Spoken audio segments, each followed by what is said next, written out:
Bonjour tout le monde, c'est Selma, je suis ravie de vous retrouver aujourd'hui pour ce nouveau tuto. J'espère que vous êtes confortablement installés, c'est parti. Aujourd'hui, je vous propose une réa différente avec un format vidéo un peu plus court. Je l'ai entièrement réalisé avec le set 1 Memory que vous pouvez évidemment retrouver en boutique sur selmascrap.com. Je vous ai donné en légende les dimensions des morceaux de papier blanc et du calque et je vous montre maintenant comment je les positionne pour les scraper. Dans les papiers, j'ai découpé 6 morceaux de 11 par 5,5 que j'ai pliés en deux. Puis je réalise 3 petits paquets de 2 volets. Voici mes photos matérialisées par un carré blanc. Certaines sont matées et d'autres pas.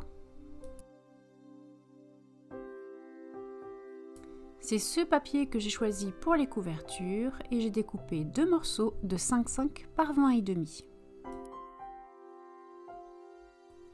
Voici les bandes de papier et de reliure pour la fermeture. J'ai découpé 2 autres morceaux, un en papier, un dans la reliure, de 7 par 1,5. À une extrémité de ce morceau, j'ai réalisé un trou à 0,5 au centre, puis un pli en partant du même bord à 1 cm et un autre à 1 cm de celui-ci. J'ai positionné un petit morceau de double face pour faire tenir l'extrémité de ma ficelle blanche. Pour l'autre bande, j'ai réalisé exactement la même chose en partant d'un morceau de papier blanc de 17 par 1,5. Au dos, à 2,5 du bord, j'ai positionné du double face pour coller mes bandes. Évidemment, j'ai positionné l'autre exactement de la même façon. Je commence à scraper le premier volet. Alors j'ai déjà préparé mes petits éléments, je les ai détourés dans les étiquettes du set en Memory. Vous pouvez retrouver dans la description les liens des produits. Pour l'intérieur du volet, j'ai décidé d'utiliser le pochoir du set 1 Memory avec 2 encres de couleurs différentes. Les brushes sont vraiment parfaits pour utiliser l'encre avec les pochoirs, ça mélange bien les deux couleurs, j'aime beaucoup ce résultat.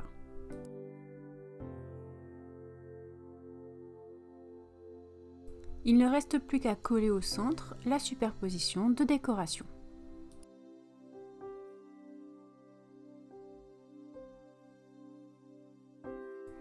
À 2 mm du bord avec mon porte-mine, je réalise de la fausse couture tout autour. C'est très simple, je fais un point, un trait, un petit point, un petit trait et tout ça à 2 mm du bord. Si jamais vous n'êtes pas sûr de vous, je vous conseille de tracer un léger trait avant. Alors j'aime beaucoup faire la fausse couture, je la fais très souvent en porte-mine, mais si vous avez envie de quelque chose de plus fort, vous pouvez aussi la réaliser au feutre noir très fin.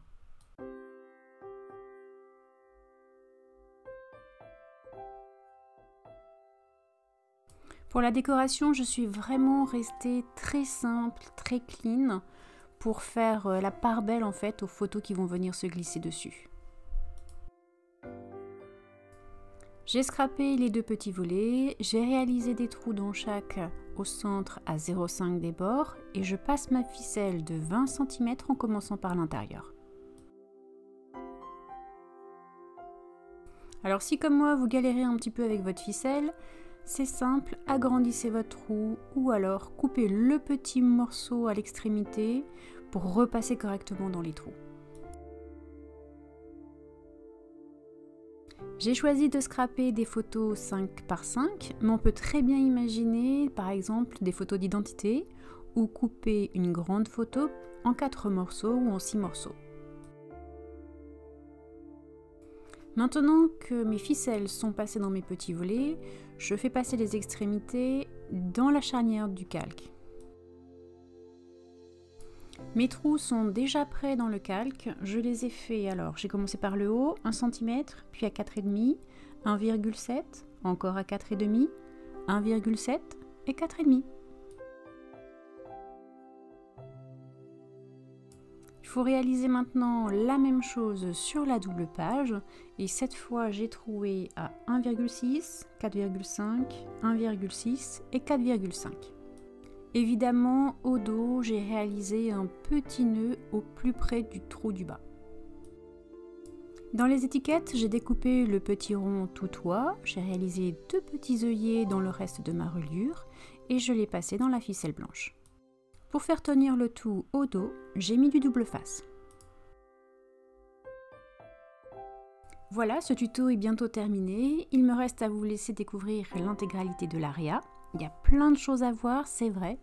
J'espère que vous avez aimé cette petite inspi du matin. Du coup, comme j'ai eu un problème avec les commentaires la dernière fois, je vais vous reposer donc la même question. Je voulais savoir ce que vous avez envie de voir sur cette chaîne en 2024. Si vous avez aimé la vidéo, surtout n'oubliez pas le petit pouce vers le haut. Vous pouvez actionner la cloche des notifications afin de ne rien rater ou vous abonner à ma chaîne si ce n'est pas déjà fait. Je vous dis à très bientôt et bon scrap!